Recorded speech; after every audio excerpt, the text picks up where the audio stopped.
1917, as our nation entered the First World War, the area between what is now McNeil and Fairway, soon to be named Call Field, was to become the home of one of 32 air training fields for future pilots of the newest weapon of war, the aeroplane.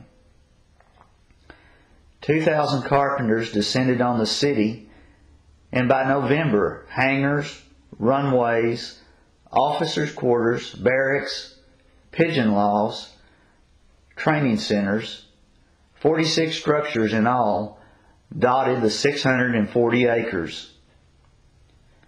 Over 3,000 men passed through the field, with over 500 pilots earning their wings here, with 34 killed in training.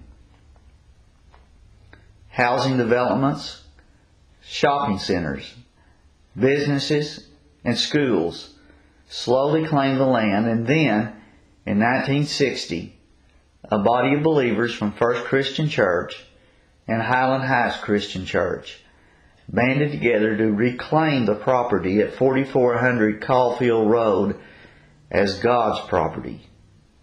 Park Place Christian Church. A joint board was formed with Elmer Hanvey from Highland Heights and Al Poulin from First Church being co-chairman of said joint board, and enough money was raised to buy our lot on the corner of University and Caulfield Road, which contained a small two-bedroom cottage on the east side. Then one Sunday morning of May of 1960, our family, along with about 20 or more other families, were commissioned by First Church to go out and start a third Christian church in our community. We all came down the aisle together and then drove over to the cottage where we met the group of about the same number from Highland Heights Christian Church. Do you know the process that went into making the decision to move out into this area? At the time, Caulfield was still a gravel road going out to Westmoreland to the water plant out there. And this part of town was just being developed. The southwest part of town was just being developed. And they were wanting an area. And at the time they selected the area before First Christian Church moved to Taft Street. So it was the church, the site out in this area. So what was this area like? Do you remember that? Well, there was no Fountain Park. Yeah. McNeil didn't go all the way through. It stopped at Caulfield. All of that was undeveloped. All of this behind the church was undeveloped. And Southwest Parkway, on the other side of Southwest Parkway, was just a big field. There was nothing there. Mm-hmm. And where Sykes Center is now was a field. We would go all the way down Caulfield and stop at Kemp, and there was just like wilderness. So if they're there at 10th and Travis and Highland Heights is across from Old High, then how come y'all to decide to build out into this area? I lived out here. No, we did. You see, this was an area where they had all kinds of army stuff. They flew in here and out and did things and down on these entrances down on McNeil and those. I remember very well they had a deal built over the street for the military to come in, and this was a landing. This spot right here was a landing field for the military at one time, and I was interested in it, and a lot of our people were interested in it because they wanted to talk about the war and what had actually happened in this area. Well, what do you remember about the cottage? The little green cottage was fun. It was crowded, it was packed, but it was so exciting. Everyone was so excited. It was just really an inspiration. What do you remember? Do you remember about the building of the church here? I remember the cottage. I don't particularly remember anything about like the physical building or anything like that. I do remember the evening time services in the cottage, and I can remember being hot and crowded. And I particularly remember the singing, because when you're singing, that cottage wasn't any bigger than this chapel in my memory. It was a pretty small room. And at that point in time, the cottage was very old then, so I wouldn't be surprised if it was part of the original Caulfield, because you're talking about 50 years ago, and at that point in time it was old. So imagine, you know, how old it would have been at that point. But I do remember particularly the singing in the cottage, and that memory comes back to me now. There are certain songs we sing now in church, and it takes me back to the cottage. Do you remember the cottage? Yes. What was it like? What did it look like? Me first. Okay, so the cottage, I thought the cottage was great. It was fun because that's where they had choir practice, and our mother was in the choir. So when we were meeting at the school at Cunningham, she would take us to choir practice with her. We were 6 and 7, and we would, with all the other kids that had parents in the choir, we would run around outside. So this block, which was nothing here but that little cottage, we would just run around, play in the trees and outside and bang on the windows. We made arrangements to use the Cunningham School cafetorium and classrooms, which is where we held our Sunday school morning services until we could get the first stage of our church built. However, all our Sunday evening services and Wednesday night prayer meetings were held in the little cottage. The joint board met in the cottage, and I can remember some very in-depth discussions that took place. But even after the heated ones, we all went home feeling like we had good fellowship together. Arriving at our new name of Park Place was about as heated as you can get, but we finally accepted it and went forth. Well, maybe one exception of a lady that I haven't seen since that meeting. And what was that like going to Cunningham School? And Oh my goodness. It was a hassle because we had to carry all of our literature, everything with us. Nothing could be left at Cunningham School. So we carried it all with us. We brought it all home with us. We carried a box of songbooks in the trunk of our car for years, and they had to be carried in, carried home. And it was a joke that Brian Rose had pulpit would travel. We had our church morning services at Cunningham School. We carried Sunday school materials, hymn books, chairs, whatever we needed there. Then loaded them up, took them back, and then we had Sunday night services in the cottage. We had our Wednesday night services in the cottage. And what were those services like?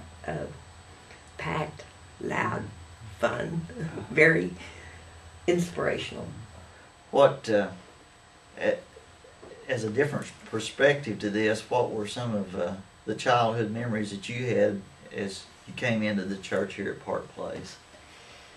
Probably one of the earliest memories was having church at Cunningham Elementary School.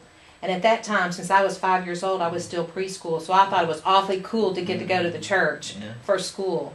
But then I can also remember when school was out, I thought church was out too. Like when the kids got out for school for the summer, I thought, oh good, no more church. And then I kind of learned that you still had to go to church even during the summer. And I was like, you do? Why is that? I didn't quite get that.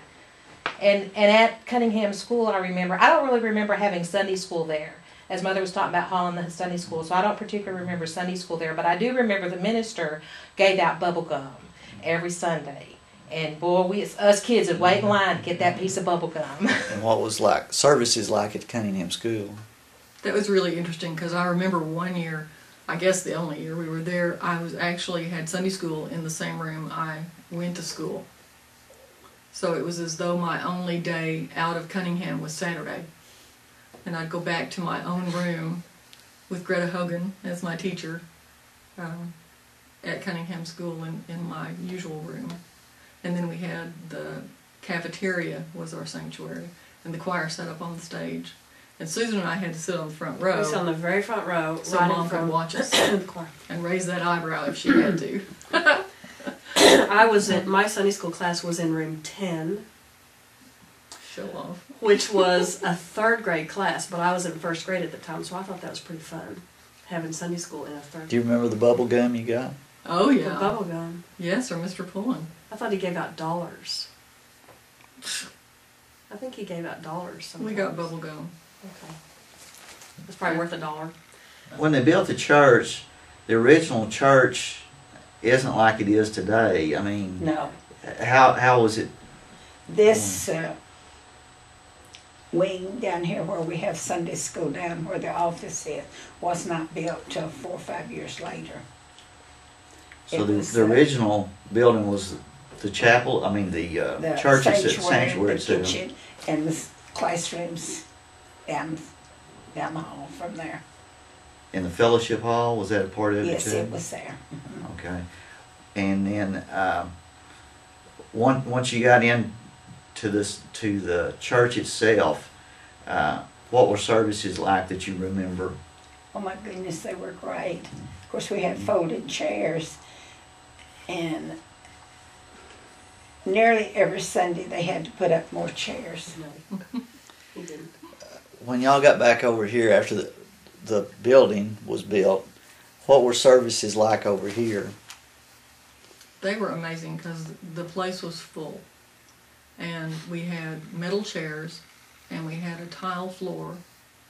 So you know how live that sanctuary is now. Well, full of people with metal chairs and a tile floor. It was...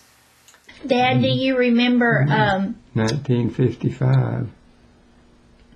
in the services, do you remember times when they would have to actually bring in more chairs and stuff? Yeah. I remember that.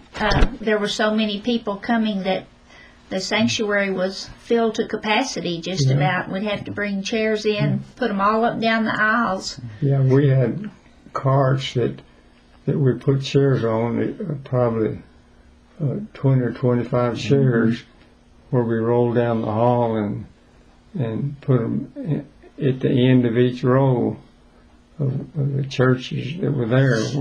I've been in there when you could just get enough room down the hall there, or in the sanctuary, to where you could get in and out.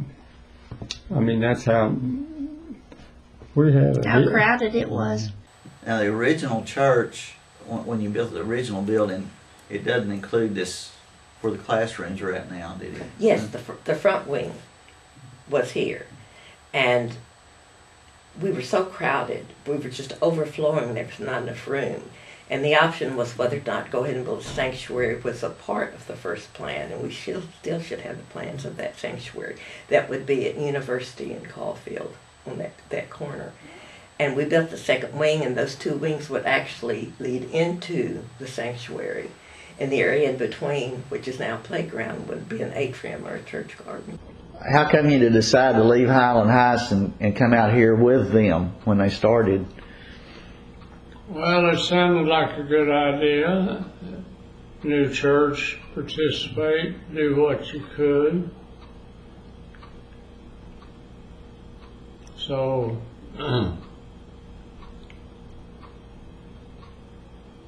I think one thing that made the decision when I was married to Mary, we had been going to Sunday school religiously there at Highland Heights. And whoever was conducting the Sunday school class greeted us as new members. And that didn't go real good. So we moved along with a bunch of other, Mr. Epp, Mr. Guppy, the Hanbys. But like I say, it's a marvelous church was Park Place like a neighborhood church? I mean, did most of the people live around the church and just walk to church, or did they come from all over? Well, I would say they came from all over. Our people that were members that were active were really active. In other words, they went out and found the people and got them to come in. We had some of them. I was talking to Connie about over on north side on the Iowa Park Road. We had a lady that her husband died, and she was very active. I went over every week and mowed her lawn and trimmed her trees and that kind of thing because she couldn't do it. Mm-hmm. But I'm using that as an example. Anytime we had a member that had a problem, that we went there. I remember one time, Mr. Pullen and I, did you know Mr. Pullen? No, I didn't know him. We went to a church and, to a house, and to invite these people in and talk to them about Park Place. And after the meeting and left, there was a big dog sitting on the porch there when we went in. And when we left, told Mr. Pullen, I said, boy, that thing was big. He says, yeah, it was a bear. But as a memory of mine as a child, then Park Place was a word of mouth church. The people that went there, they spread the word about Park Place. Mm-hmm. And I think that's, it wasn't just a neighborhood church. It was because people had heard about, that church and how it was growing and how enthusiastic the membership was, and they wanted to come and be a part of that. And the other thing was the evangelism. That's one of the strongest memories of my childhood is my daddy every week would go out visiting people. Would you go in twos, and somebody else? That was just part of our life. On a certain night of the week, Dad was gone, bringing people to church or visiting people that had visited the church. And I think that's another reason it grew so much at first, is because that's the kind of heart the people had at that church. They were just, they wanted to share what they had with the community, and I think that's what made the difference. Mm-hmm. What memories do you have, or your favorite memories of the church during the early years? I think when we were in Cunningham, we were doing so much planning and working that I remember that most because there was so much work to be done, so many decisions to be made, but there was no bickering about we're going to do this. And we were two churches. It wasn't, you didn't hear we've never did it that way. There wasn't hardly any complaining. They just did the work. And to me, that is one of the greatest things, because we all came with two things: serve God and build a church. If you could just say, all right, this is my favorite memory of all these years, then what would it be? You go, because I have to think. Oh my gosh.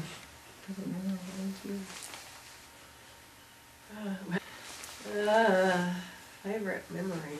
Well, I'll say when I was baptized, one of our friends came to see us be baptized, Debbie, who's a Methodist, and she was sitting on the front row watching us that evening. I remember thinking, I felt so sorry for her because she didn't get to. Because she just got sprinkled. She just got sprinkled. I remember thinking, and I was 9 at the time, so Candy would have been 10. So that's probably my best memory. Well, okay, I think I know what mine is now. I think my best memory is Wednesday night prayer meeting, because we would have, after we moved out of the chapel, we moved into the fellowship hall, one of my favorite memories about singing songs in there, I guess we were a cappella because I don't remember piano at all. But Mom taught me how to read the music for the alto part during the hymns on Wednesday night. So that was a valuable lesson. Brian Rose used to say we were a peculiar group of people. We were, and we still are, a group of people who love each other and care about this church and spreading the Christian gospel to others. Sincerely, Don Owen. Consequently, you are no longer foreigners and aliens, but fellow citizens with God's people and members of God's household, built on the foundation of the apostles and the prophets, with Christ Jesus himself as the chief cornerstone. In him the whole building is joined together and rises to become a holy temple in the Lord, and in him you too are being built together to become a dwelling in which God lives by his Spirit.